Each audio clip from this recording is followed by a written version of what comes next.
Pulis na nagpa-bring me challenge sa Cebu, sinibak sa pwesto. Kinumpirma ni PNP spokesperson Police Brigadier General Randolph Cuanyo, na sinibak sa pwesto ang pulis sa Talisay City, Cebu, matapos mag-viral ang kanyang Bring Me Challenge video na in-upload sa personal niyang social media account. Sa pulong balitaan sa Campo Crame, sinabi ni Cuanyo na ito ay personal na inisyatibo ng pulis at hindi autorisado ng PNP. Para po sa ating mga miyembro ng Philippine National Police, ang PNP po ay may panuntunan sa pagpapalabas ng mga content. Ito po ay kaugnay sa mga memorandum na paulit-ulit po na pinalalabas ng ating Directorate of Police Regulation. Ito po yung guidelines upang hindi maligaw ang lahat ng miyembro ng Philippine National Police na napo-content o nagiging pong vlogger. Samantala, sa Showbiz Spotted, Emma Tiglao, wagi bilang Miss Grand International 2025. Back-to-back win para sa Pilipinas ang pagkapanalo ni Emma Tiglao sa Miss Grand International 2025 na ginanap sa Bangkok, Thailand. Kinoronahan si Emma ng outgoing Miss Grand International 2024 na si CJ Opiaza, kapwa mula sa Pilipinas. Pagkatapos koronahan si Emma, tumugtog ang pambansang awit ng Pilipinas sa venue, at sinundan ito ng kanyang unang walk bilang Miss Grand International 2025. Bago ito, sa top 10 speech ni Emma, nagsalita siya laban sa korupsyon na nangyayari sa Pilipinas at iba pang mahahalagang isyu. Sa evening gown competition naman, hinangaan si Emma sa suot niyang kulay orange na gown na may matching feather cape na likha ni Rian Fernandez. Itinanghal bilang 4th runner-up ang Venezuela, 3rd runner-up ang Ghana, 2nd runner-up ang Spain, at 1st runner-up naman ang Thailand. Samantala, sa Showbiz Spotted, Charmaine Macasadon ipinagdiriwang ng 25th birthday sa Utah. Eksaktong alas 10:13 ng umaga sa Murray, Utah, ibinahagi ni Charmaine Macasadon sa pagdiriwang ng kanyang 25th birthday nitong Lunes, October 13. Sa susunod na taon, magkakaroon ng music video ng Vincent and Charmaine version na Dulce Amor ni David Archuleta, at makasama ang kanyang partner na si Vincent Magaligdam para sa kanilang 3rd wedding anniversary sa February 20. Magugunitang si Macasadon ay isang dating miyembro ng UAAP Student Universities of Season 81 bilang center position ng Ateneo de Manila University noong 2018, isang kasangbahay artist ng UNTV teleserye bilang Team Y News, at mapapanood ang upcoming romantic fantasy movie na The Story of June kasama sa darating na December 25 Christmas Day. Isang malungkot na balita mga ka-happy hour. Dating DZRH anchor at ang Midnight King na si Andy Verde, pumanaw na. Pumanaw na sa edad na 70 ang dating radio anchor ng DZRH na si Andy Verde. Isa siya sa mga veteranong tagapagbalita at personalidad sa radyo, at nakilala sa kanyang mga programang DZRH with Love, Short Time at Balitang Promdi kasama ang kanyang partner na si Kisses Habson, at ito ay pinalit sa pwesto si Verde si dating Balitang Promdi anchor Romel Fuertes, at nalilipat siya sa ibang programa ng DZRH gaya ng Rapido Hataw Balita sa hapon. AFP handang sumuporta sa DepEd sa pagtatayo ng mga classroom. Hinihintay na lamang ng Armed Forces of the Philippines ang formal na request na magmumula sa Department of Education.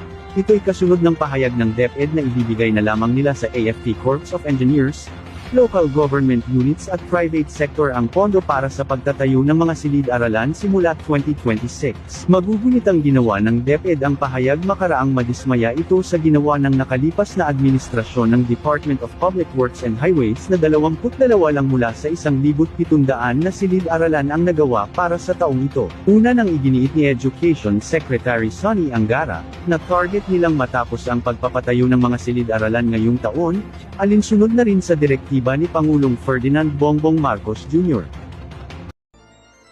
Samantala, sa trending and viral news, ito ay may salitang 6-7, napili bilang Word of the Year. Napili bilang 2025 Word of the Year ng Dictionary.com, ang 6-7 ang nasabing salita ay sikat na slang words na gamit ng mga Generation Alpha. Ayon sa website na base sa kanilang lexicographers gaya sa search results, social media trends at headlines ay naging matunog ang 6-7. Nagmula ang nasabing paggamit ng 6-7 dahil sa kantang Boot Boot 6-7 ng grupong Skrilla. Sa tulong ng mga social media ay naging matunog ito na ginagamit na ng karamihang kabataan. Ilan sa mga nakasama sa listahan na tinalo ng nasabing salita ay ang mga sumusunod: Agentic, Aura Farming, Oligarchy, Flanker, Dynamite, Emoji, TNT, Taylor and Travis, Gen Z Stare, T-Scam, Over-Tourism, Tereth, at Tradwife.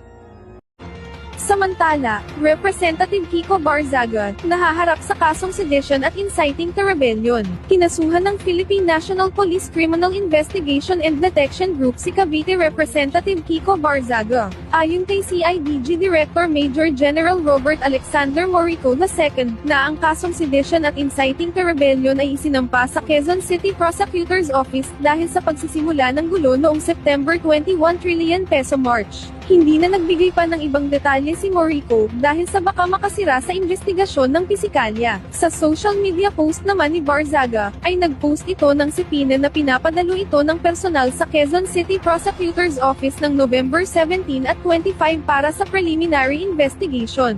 Magugunitang makailang ulit na nagpost si Barzaga sa kanyang social media, na inaakusahan si Pangulong Ferdinand Marcos Jr. ng korupsyon. Siya rin ang nasa likod ng pagtawag ng mga tao para magsagawa ng protesta sa harap ng Forbes Park sa Makati City, kung saan nandoon ang bahay ni late Representative Martin Romualdez at ang nagbitiw na si Representative Zoldico. Isang malungkot na balita mga ka-happy hour. Former Senate President Juan Ponce Enrile pumanaw na. Pumanaw na kahapon si dating Senate President Juan Ponce Enrile sa edad na 101. Isa siya sa pinakamatagal na nagsilbi sa gobyerno ng Pilipinas na may mahigit 7 dekada ng karera sa serbisyo publiko. Si Enrile ay kilala bilang isang prominenteng legal at political figure na naging bahagi ng mga makasaysayang yugto ng bansa mula sa martial law noong panahon ni dating Pangulong Ferdinand Marcos Sr. hanggang sa EDSA People Power Revolution noong 1986, kung saan siya ay tumiwalag sa rehimeng Marcos. Nagsilbi siya bilang kalihim ng katarungan, kalihim ng tanggulang pambansa, at ilang ulit na senador. Noong 2008 nahalan siya bilang Senate President at nanungkulan hanggang 2013. Sa kabila ng kanyang edad, nanatili siyang aktibo sa politika, at huling nanilbihan bilang Chief Presidential Legal Counsel sa Administrasyong Bongbong Marcos. Sa kanyang pagpanaw, nagwawakas ang isang makulay at kontrobersyal na kabanata sa kasaysayan ng politika ng Pilipinas, at inaasahan ang paglalabas ng opisyal na pahayag mula sa kanyang pamilya at sa pamahalaan sa mga susunod na oras. Samantala, sa Showbiz Spotted, Playback Pop It Up Music Festival, handang-handa na simula ngayong araw. Simula ngayong araw, handang-handa na ang inaabangang concert sa Pilipinas, ang Playback Pop It Up Music Festival na gaganapin sa Mall of Asia Arena simula mamayang alas 7 ng gabi. Abangan ng ilang malalaking pop icons na sina David Archuleta, Vanessa Carlton, at Glo. Kagabi, nagsagawa ng press con ng Playback Pop It Up Music Festival sina Vanessa at David para sa kanilang interview at live performance sa Ninoy Aquino International Airport. Kung matatandaan noong September 14, 2024, excited ang mga fans sa kakatapos na ang concert ni David para sa kanyang Playback Music Festival na gaganapin sa New Frontier Theater.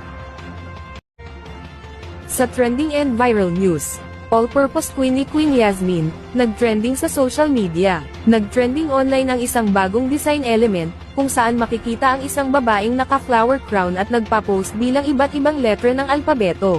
Ang babaeng ito ay walang iba kundi si Queen Yasmin, na ngayon ay opisyal ng kabilang sa mga design asset ng Canva. Si Queen Yasmin na kilala sa kanyang mga viral meme, nakakatawang spoken word videos, at mga litratong malimit mag-trend, ay tampok sa bagong koleksyon ng Canva na pinangalanang All-Purpose Queen. Kasama ito sa assets, isang hanay ng visual elements na ginagamit sa paggawa ng advertisements, branding materials, at digital content. Iba't ibang uri ng design asset ang kasama sa All-Purpose Queen, bukod sa font kung saan siya ang bumubuo ng bawat letra, mayroon ding Queen-emojis, stock photos, at ang Queen of Signs, kung saan hawak niya ang isang blankong banner na maaaring lagyan ng sariling teksto o graphics ng user.